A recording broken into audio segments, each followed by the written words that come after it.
Two. All right.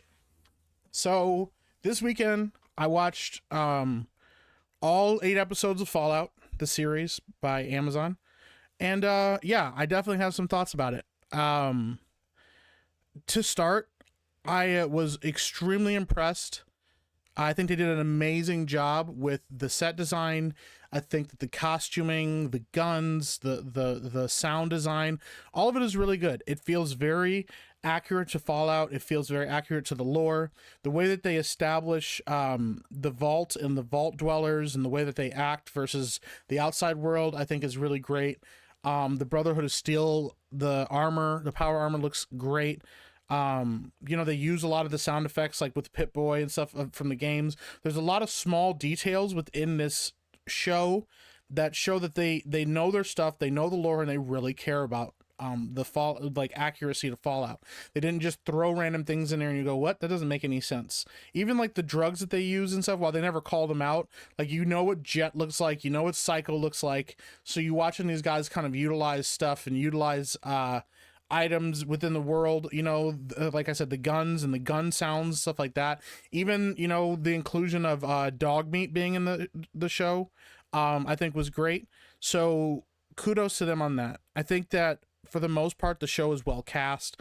Walton Goggins is the standout in the whole show. I think he's an amazing actor. I think he did a great job as the Ghoul. We obviously know more about his like story behind the scenes, but I kind of like that they just call him the Ghoul now, and that's like what he's known as. I think he had a really compelling backstory.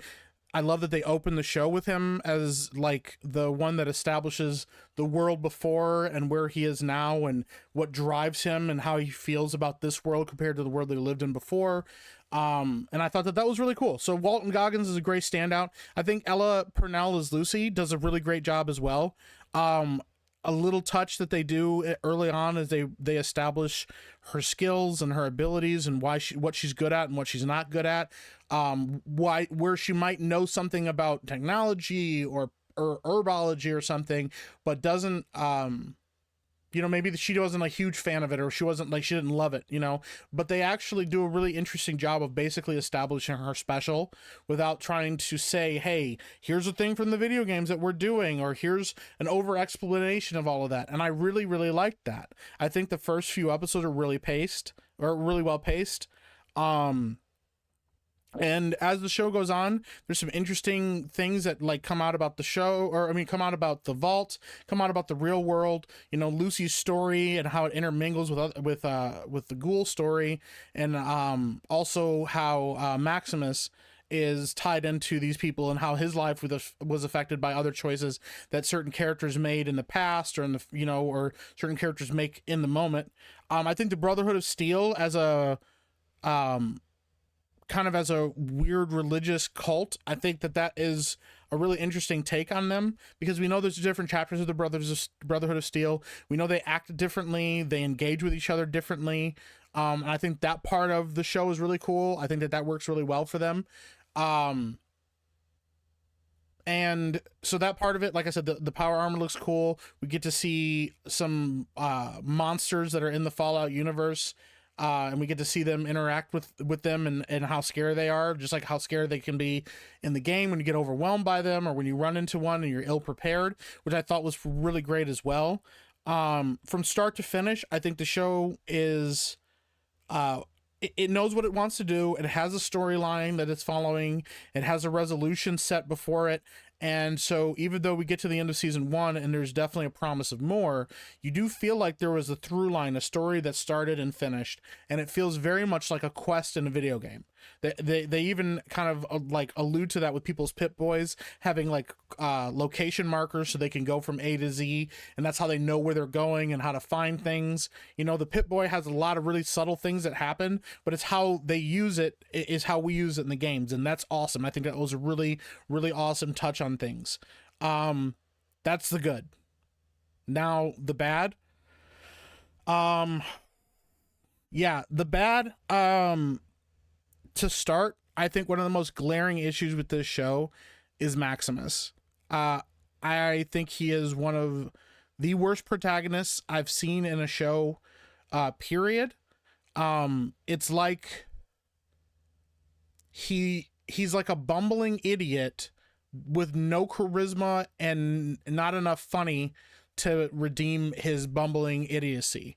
And that is like a recipe for like cringe and eye rolling. And yeah, that happens a lot. That Maximus is the biggest sore spot on the show for me. The actor Aaron Clifton Moten, I think I'm pronouncing his name right, he doesn't, I thought maybe in real life he must have been autistic or something, because the way he portrays Maximus is kind of like this weird autistic kid that doesn't know how to talk to people, doesn't know how to relate to people. And they kind of delve in that a little bit. Like, yeah, he's a little stunted. He grew up with the Brotherhood, blah, blah, blah. I'm not going to get into his whole backstory, but the problem is the character himself is not a good person. The show constantly tries to tell you that he is. He doesn't make good decisions. He doesn't do things based on a good choices. It's not even like a skewed sense of morality. It really is just he's very selfish and self-centered and self-focused, and whenever people don't do things that he wants or do things in the way that he wants, he either lets them die horrible deaths, or he threatens to hurt them, or he threatens to kill them. If I had to break it down like this, if the three protagonists in this, Lucy, the ghoul, and Maximus, Lucy is the player character who is all about exploration, and yeah, they have to fight, and you have to do things in Fallout, and you go, okay, cool. So they go out, they make kind of a jack of all trades build. They go out and play the game, and they enjoy the world and the environment that they're in, and it's all fun, and they occasionally have to fight things, and sometimes they don't want to kill people, so they try to avoid death and violence at all costs. Then you have Walton Goggins, who is like the veteran player who's been playing Fallout forever. They know the VAT system. They build a thoroughly skilled gun user, and they can crit things. They know how to utilize the VAT system to its fullest, so they're blowing people's limbs off and doing a great job with that. And then Maximus is like the goofy murder hobo who it disrupts the whole system, disrupts the game, disrupts the fun that other people are having, because all they do is run around killing things and jumping into power armor every chance that they get, because they think it looks cool and they want to feel cool and powerful. And it's like, bro, it's not as cool as you think it is. And it's like, no, it is. I just let me do this. And it's infuriating. It's actually really, really frustrating, because I wanted to like the character, but at no point do I feel like there's ever a redemption. And they do things that they think are going to redeem him by being funny, and the jokes don't land. And because the jokes don't land, it just makes him look like more of a doofus. And also makes him look more like a selfish piece of shit. And that is absolutely how that character feels in the show. He's a huge sore spot. Another thing for me, and regardless of how other people feel about it, I did notice, not as much in the beginning, but as the show progresses, I noticed a lot more that there is definitely a lot of like modern writing tropes in this show. There's a lot of almost every character that's in leadership that has any level of competency or benevolence is female. All the male figures that are any kind of leadership, they're either complete buffoons and don't know what they're doing, or they're really evil and sinister, or they that's how they come across. And there's definitely that kind of a trope in here. I also think that hinders the writing in the resolution of the story, because it kind of comes down to the story ends on a line that normally in Fallout, because in all the Fallout games, there's usually an empiric end to the story. It's like, okay, you have to make a choice and it's going to suck. You either, sacrifice the Commonwealth to save your son, or you have to, blow up this city to stop the bad guy, or you let the bad guy run off into the sunset. There's a lot of those kind of things that happen in this show, or in the games. And in the show, it kind of comes down to a very binary choice of, well, why would you ever choose this? Because it's obviously this is the bad choice, and this is obviously the good choice, and why wouldn't you choose the good choice? And one of the characters that's a driving point in that actually stops at one point in the story, kind of like grinds everything to a halt to lecture you on communism and to lecture you on capitalism and how capitalism is bad and how, you know, communism is just a word that people use to like discredit people and dismiss people that they don't agree with, blah, blah, blah. At one point, they even slip in somebody whispering the word fascist because they're mad at somebody that they don't agree with their perspective on. It's like, so despite their attempts to really focus on the story, this narrative, it creeps up in everything now. Well, Fallout's always been political, and games have always been well, of course they've been political. Like, it's about like a post-apocalyptic world that was destroyed by two governments fighting each other, and all these like fractured like groups of people that were either in the government or were scientists, and they all had their own political and ideological motivations, and they're constantly fighting each other, and these different factions are always at each other's throats. So of course it's going to get political. The difference is that the politics of that it's often framed as there's no real right person. Everybody's kind of selfish and in it for themselves. And even if it seems like they're a little bit more selflessly motivated, it's still often making a choice for a group of people regardless of their feelings about the decision, you know. And so there's a lot of that in Fallout, but in this show it really comes down to, actually no, this faction's totally wrong, this faction's totally right, and then even this other faction over here that maybe could be the middle ground, no, they're also wrong.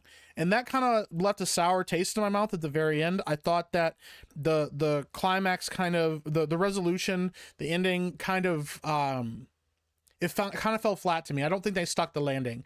I think they tried really well. There's definitely a lot of highs in here. I think, like I said, there's a lot of attention to detail, and that really works. But there's also some really weird lows, and there's also some just really poorly timed jokes that they try to throw in that they think are going to be funny but are also obviously politically motivated or ideologically motivated, like, oh, we'll tell this joke because we know how it'll make people uncomfortable, versus like, oh, this is a funny joke and we're trying to push the envelope with humor. So at the end of the day, like, I thought Fallout was a decent attempt. I am looking forward to season 2, but I'm looking forward to it cautiously optimistic, because the other thing that other people have pointed out too is that there is absolutely some retconning of Fallout 1 and 2 and Fallout New Vegas here.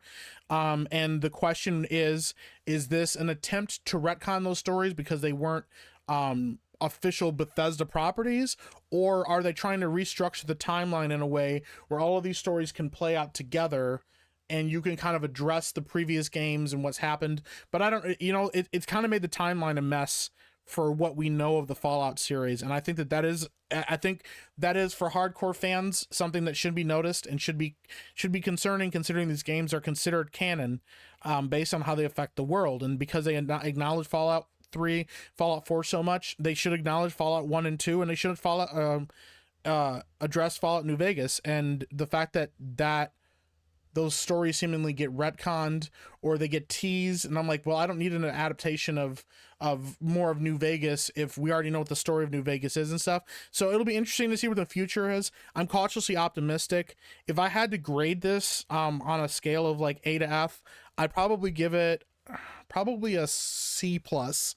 The ending to me was the worst part of the show, and Maximus, because he's a main protagonist in the series, really does drag things down when he's on screen, and that is a huge part of why I didn't enjoy myself as much as I could. If Maximus had not been a character in it, or his part had been relegated to like a smaller bit part, like a secondary part, I probably would have enjoyed it a lot more. I probably would have given it like a B plus or maybe even an A minus. But yeah, so those are the problems with it. But yeah, that's my review of Fallout Season 1. I'll be interested to see what they do with Season 2. Hopefully they can kind of keep going, and hopefully they can improve on what they did in Season 1 and get better, instead of trying to, I don't know, readdress how terrible everything is in Fallout and how, you know, this is the right way to think about things in the Commonwealth and all that stuff. Because at the end of the day, like, that's not what the setting is about. So yeah, that's going to be it for me. Thank you. Appreciate it.